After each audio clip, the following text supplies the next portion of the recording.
তো কি অবস্থা সবার? আশা করি সবাই ভালো আছেন। তো আজকে আবার আমি চলে আসলাম আপনাদের জন্য ছোট্ট একটা ভিডিও নিয়ে। এটা হচ্ছে হোস্টিং নিয়ে।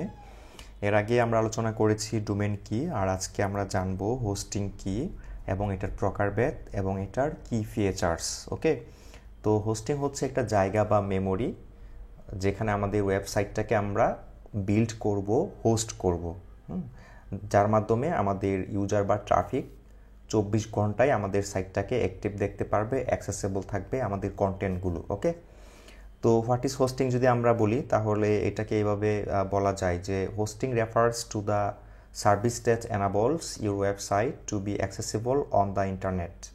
It involves renting space on a server where all the files, images, videos, and other content of your website are stored. আমাদের audio, video, image, photo, article সব ধরনের কন্টেন্ট আমাদের সেই হোস্টিং যে স্পেস থাকবে ওইখানে স্টোর থাকবে এবং অ্যাক্টিভ থাকবে, যে কেউ ইন্টারনেটের মাধ্যমে আমাদের সাইটে এসে কন্টেন্টগুলি অ্যাক্সেস করতে পারবে। একটা জমি বা জায়গা যেখানে আমার ওয়েবসাইট তৈরি হবে বা আমার বাড়ি তৈরি হবে। হ্যাঁ, ডোমেইন নাম যেটা ছিল, ওয়েবসাইট আমরা বিল্ড করব, এখানে থাকবে, মানুষ ইন্টারনেটের মাধ্যমে এখানে এসে কন্টেন্টগুলি অ্যাক্সেস করবে।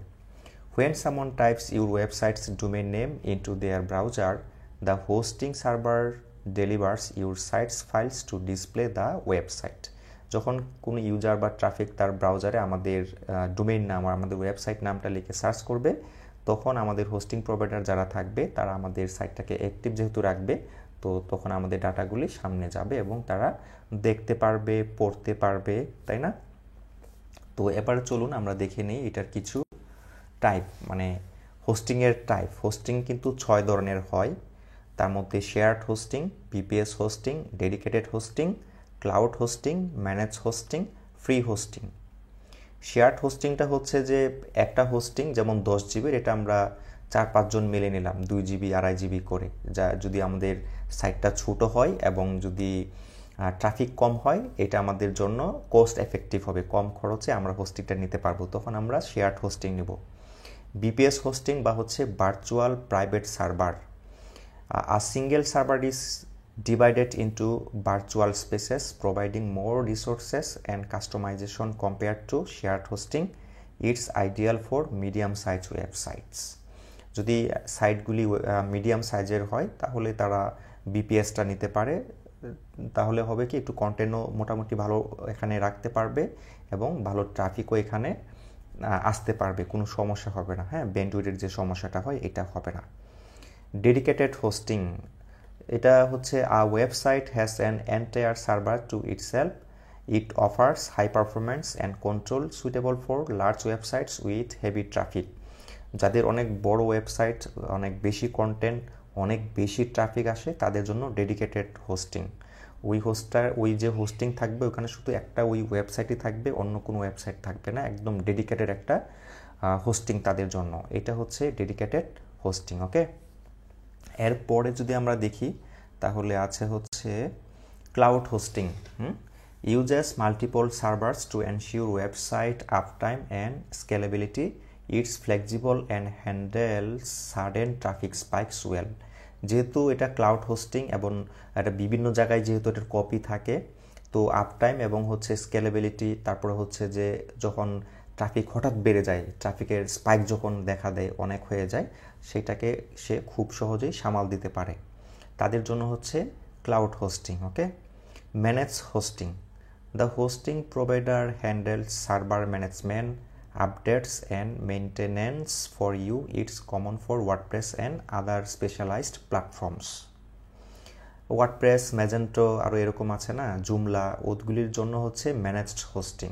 হ্যাঁ, যেন বেশি ডাটা ম্যানেজ করতে পারে, আপডেট করতে পারে, মেনটেন করতে পারে খুব সহজে, সেই জন্য হচ্ছে managed hosting. Free hosting, limited features and resources often used for small non commercial projects. Examples include blogger আর হচ্ছে উইক্স ফ্রি প্ল্যানস। উইক্স এবং ব্লগারের যে ফ্রি প্ল্যান আছে, অর্থাৎ ফ্রি হোস্টিং আছে, ওইখানে যে ফ্রি ওয়েবসাইট করা যায়, এগুলি ফ্রি কিন্তু লিমিটেড। এগুলিতে আমরা চাইলে ওই ওয়ার্ডপ্রেসের মতো করে গিয়ে প্লাগ ইন অ্যাড করে ইউজ করতে পারবো না, ফিচার এত বেশি পাবো না। এটা খুবই কম ফিচার আমাদেরকে অফার করে। তো এটা দিয়ে আমাদের কিন্তু কাজ হবে না। আমাদের প্র্যাকটিসের জন্য এটা হবে, ডিজিটাল মার্কেটিং, তারপরে এসইও প্র্যাকটিস করার জন্য আমরা এটা ইউজ করতে পারি, বাট এটা কিন্তু পরিপূর্ণ না। সেই জন্য আমরা এটা অ্যাভয়েড করে প্রফেশনালভাবে কাজ করার চেষ্টা করব। তারপরে হচ্ছে কি ফিচার্স অফ হোস্টিং।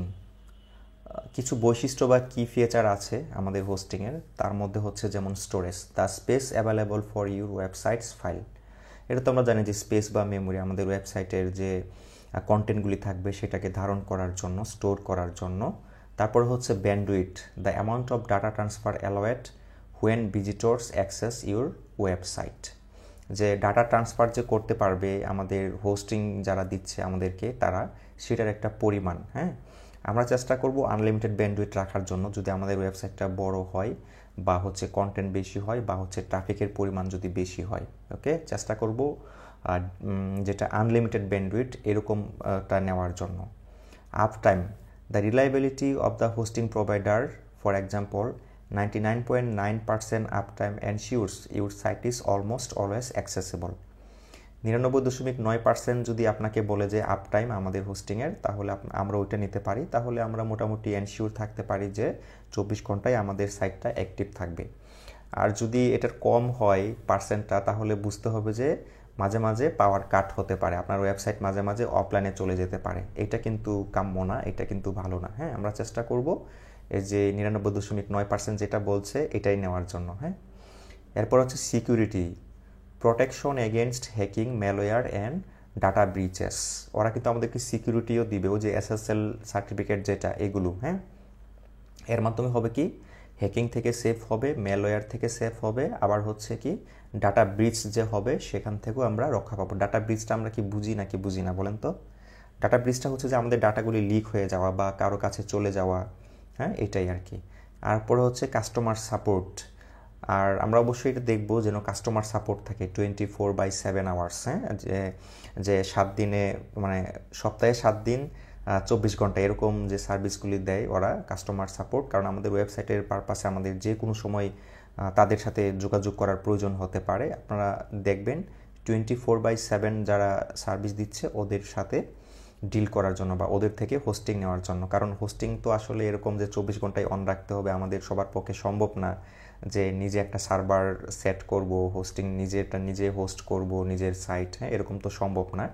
তো এর জন্য আমরা ভাড়া করে রাখি প্রতি মাসে একটা সাবস্ক্রিপশন দেওয়ার মাধ্যমে, যে যার সাইট বুঝে, হ্যাঁ, ট্রাফিক বুঝে, কন্টেন্ট বুঝে, এটার উপর চিন্তা ভাবনা করে, হিসেব নিকেশ করে, তাই তো। তো এই যে এখানে দেওয়া আছে যে choosing the right hosting depends on your website size, traffic and functionality needs. আমাদের ট্রাফিক কীরকম, আমাদের কন্টেন্ট কতটুকু কি কত বেশি হবে, বড় হবে, এগুলি সব কিছু বিবেচনা করে আমরা আমরা কি করব, একটা হোস্টিং সিলেক্ট করব। তো আজকে এই পর্যন্ত, আশা করি বুঝতে পেরেছেন। যদি কোনো কনফিউশন থাকে কমেন্ট করবেন, আমি রিপ্লাই দেব বা আরও ভিডিও বানানোর চেষ্টা করব এই আপনাদের প্রশ্নের উত্তর দেওয়ার জন্য। তো ভালো লাগলে অবশ্যই লাইক, কমেন্ট, শেয়ার, আর অবশ্যই সাবস্ক্রাইব করে পাশে থাকা বেল বাটনে ক্লিক করবেন যেন পরবর্তীতে ভিডিও দেওয়া মাত্রই আপনার কাছে নোটিফিকেশন চলে যায়। টাটা।